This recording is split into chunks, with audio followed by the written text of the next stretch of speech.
NBC Nightly News, and you're listening to two guys who once yelled, "Get in the hole" to Saddam Hussein. Golf Talk Radio with Mike and Billy. I'll see you guys later tonight.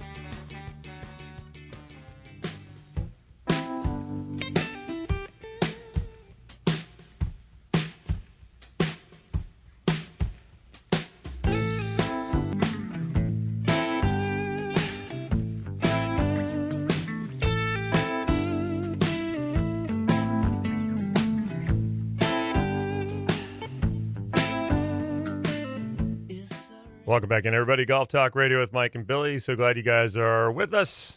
And I've got Dave Shamandl from slicksticks.com in the studio here with me, as well as Nikki Anderson, Golf Talk Radio producer. We're planning on having Billy back next Saturday. That's the plan moving forward. We'll see if it happens. We hope so. And we're in our Golf Talk Radio hot topic here. So I'm going to get fired. You are? No. That makes me You're not sad. gonna get fired. Fired? You're not going to get fired. Oh, but okay. There's room for everybody, Dave. We were talking last night, Billy and I texting, and he goes, "Hey, I think I can come back next Saturday." I said, "You know what next Saturday is, don't you?" He Oh, goes, it's Halloween. he goes, "Great." I go, "We don't have to do that if we don't want to. You don't have to do that show." He goes, "We got to do it. It's tradition." And I just started thinking about it after I got done texting with him, and I was like, I don't know if I can stomach that show right now, man. There's just too much going on. But yeah, we'll hope, Billy, that you're back. That would be awesome. You My guys want daughter's getting married next Saturday. Nice. Yeah. So you wouldn't be here anyway. Oh, that'd be in the afternoon. And I'm just in everybody's way. Oh, jeez. But I That's am fun. going to perform the ceremony. Nice. Yeah. Awesome. Pretty cool. Awesome. Billy's performed a few ceremonies before. I think he just done one or two of them himself. Yeah, I know. We had to get the animals we were going to sacrifice. And Oh, jeez. oh, not that ceremony. I'm sorry. I forgot. You guys want to tune in to Golf Talk Radio anytime, you can do so through iTunes. Subscribe to Golf Talk Radio with Mike and Billy there. You can also go to golftalkradio.com and find our podcast page. Download past episodes. We've got plenty of episodes there to take with you. You can do that on your iPad, iPhone, you name it, any device, and you can listen to Golf Talk Radio anytime. We're on our hot topic right now. The number one topic for the hot topic, we sent it out last night. What would you pay for 30 more yards in your golf game? What would you pay? So you could, I kept it very general, right? Kept it very, very general. It could be 30 more yards in driving. What if it's just 30 more yards all the way around in your game in general?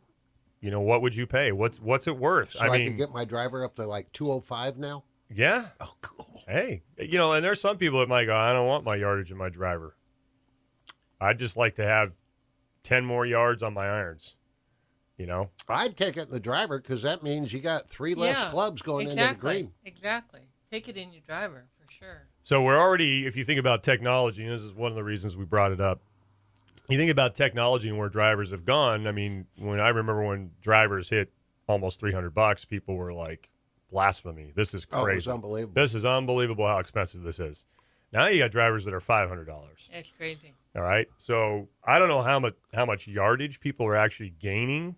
And if they are gaining yardage off of it, do they have any accuracy, or are they just hitting it further out of bounds and into more houses? I sold another Accelerate shaft, the one you got, Nikki. And boy, oh boy, she said she picked up a bundle of yards, and she's just happy as can be, and had them put in her fairway woods too. So she spent a lot of money, but she's just tickled pink right now. Well, that's always a good feel-good story. You can hear that, huh? Yeah. You bet. I think I'd pay more to be able to know that I could hit my driver in the fairway every time than I would for 30 more yards. See, that's interesting to me. Yeah. I mean, I could see that. Because I already hit my driver pretty far. I mean, that's part of why I'm saying that. So we can tag this on too, like how much is too much for a driver? Price-wise. Some people, there is no price-wise. Yeah. limit. I remember one time, guy spent $500 on a TaylorMade driver. They had just come out. He wanted a shaft in it, and he was on the East Coast. So he had it overnighted to me. Cost $90 shipping. And I put the shaft in, wanted it shipped back overnight.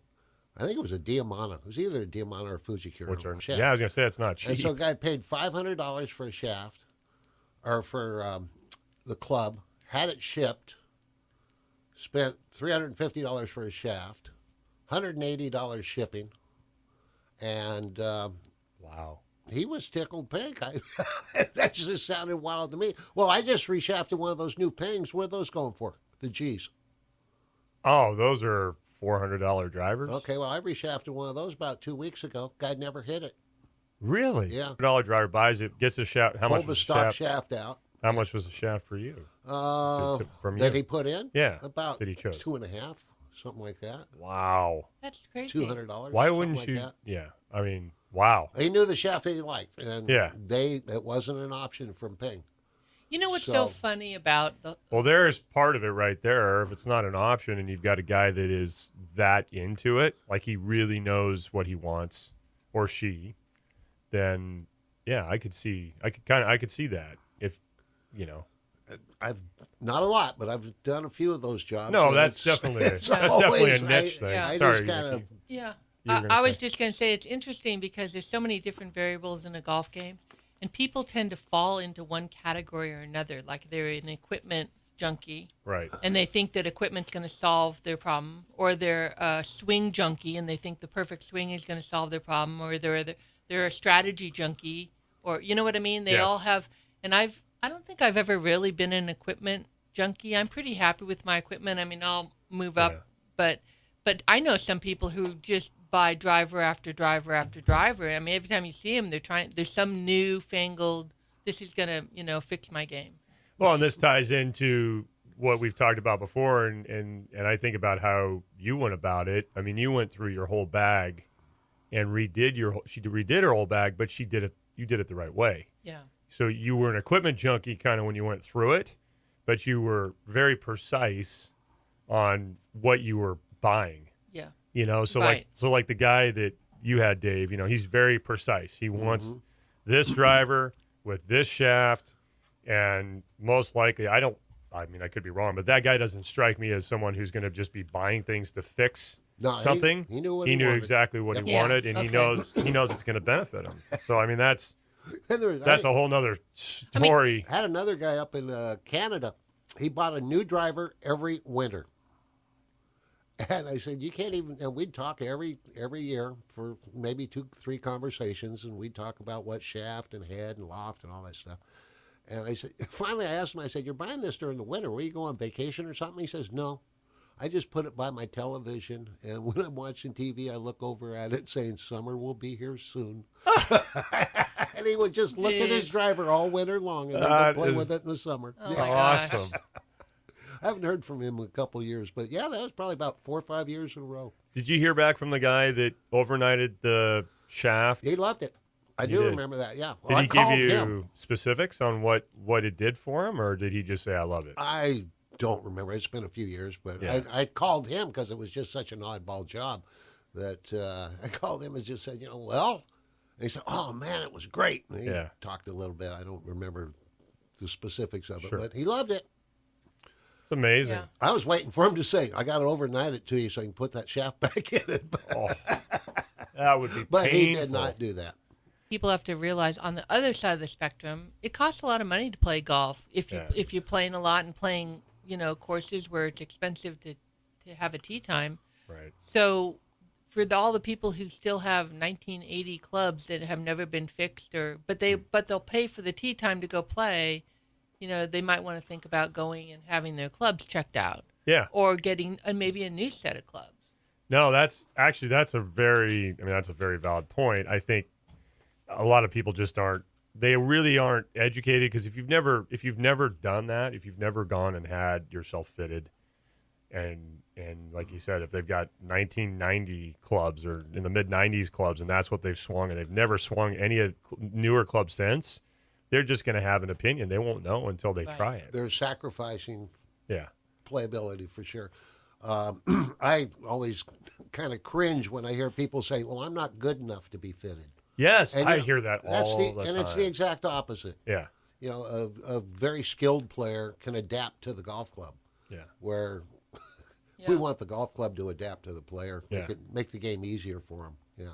Yeah, it is. It is interesting the preconceived notion that you've got to be a certain skill level to have the equipment fit you. And I can't remember I know. what the numbers were. I read a study not too long ago, maybe 4 or 5 months ago, that getting clubs properly fit, and I'm going to make these numbers up, but they're similar. For, let's say, a 20 handicap would take somewhere between 6 and 7 shots off their game, and 2 handicap might take a half a shot off their game. Wow. So, the results are a lot larger with a less skilled player. Which that's where the majority is anyway. And that's where that's that's 90% of the players, yeah. So whereas maybe the average golfer is like a, I don't know, 28 handicapper, Probably we pretty close. we could drop that average down closer to a 22-20. Uh-huh. That would be fun. Yeah. Boy, More fun for them, too. Well, think of the pace of play. I got to say, That'd probably make everything a lot better. Man, we got to figure that one out, Dave. You just hit something there. No, it's know?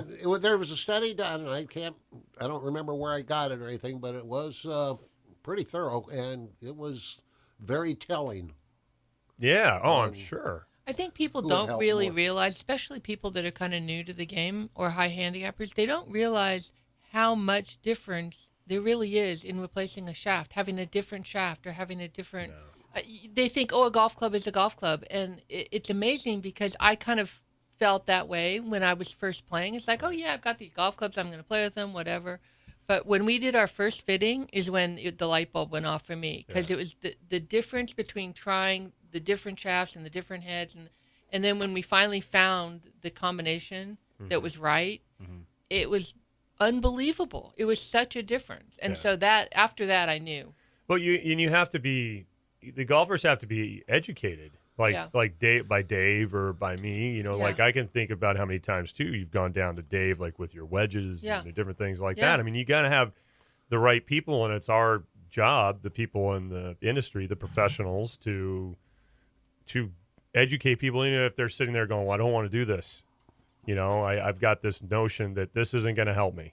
And again, if their goal is just to go out and play with their buddies and their friends, then it's okay. That's fine. But if you've got someone who's constantly going, man, this isn't getting any better. This isn't getting any better. This isn't getting any better. And the thing is, if you go and you get it done, and then let's say you do buy a set of clubs, if it's done right, I mean, they should last you 4 or 5 years, maybe longer than that, unless for some reason you don't, you're just like, this is my last set of clubs. I'm not going to buy anymore. I may hear that all the time too. My brother's still using the set of irons he bought 20 years ago. Well, I just flipped out of mine. Mine were 7 years, 8 years old. Yeah. You I know? think when you get them right, it's hard to give them up. It is. Yeah. And I've realized that the ones, like I told Nikki, Dave, that I took a chance, and we talked about this. I took a chance and I changed the shaft on my irons. Oh yeah. And I don't like it as much as the one that I had before. Where'd you go to? I went to the XP Pro. Oh, so you're going light. Went lighter. I just tried it. I wanted to try it. I've told you years ago. It's not terrible. Shame. I know. But they say you learn by doing, Dave, right? You learn by making mistakes. right. I mean, if you're perfect, you'd never. We'll get you in a graphite ladies flex. Thank Oh you. my God. I appreciate 45 gram I iron appreciate shaft. Oh my it. gosh. That's kind of what I was thinking. So with that, we're going to take a break. If you guys want to call in about the hot topic today, how much would you pay for 30 more yards? You can break that up into your game however you want. If you want to do it with driving, if you want to do it with whatever. Yeah, I want to hear what people have to say Call about us, that. call us at 805-595-3776. That's 805-595-3776. I want to give a shout out real quick today at Sea Pines Golf Resort. They're continuing their Indian summer concerts on the green. It's today, Saturday, from 2 to 6 p.m. They've got great food, a family fun zone. Today's act at 2 o'clock, Zongo and the All-Stars, along with Aaron and the Earthquakes. That's going to be at Sea Pines Golf Resort. You can give them a call at 528-5252. Zongo. Yeah, Zongo. Sounds like a Beatles band. And seapinesgolfresort.com. Tickets, actually, this show is free, so you don't need tickets. But you can visit seapinesgolfresort.com or call them at 528-5252. Zongo and the All-Stars, Aaron and the Earthquakes today at 2 o'clock, Saturday, October 21st at Sea Pines Golf Resort. We'll be right back. It's Golf Talk Radio with Mike and Billy. Again, if you want to call the show, 805-595-3776. Back to the talking iron.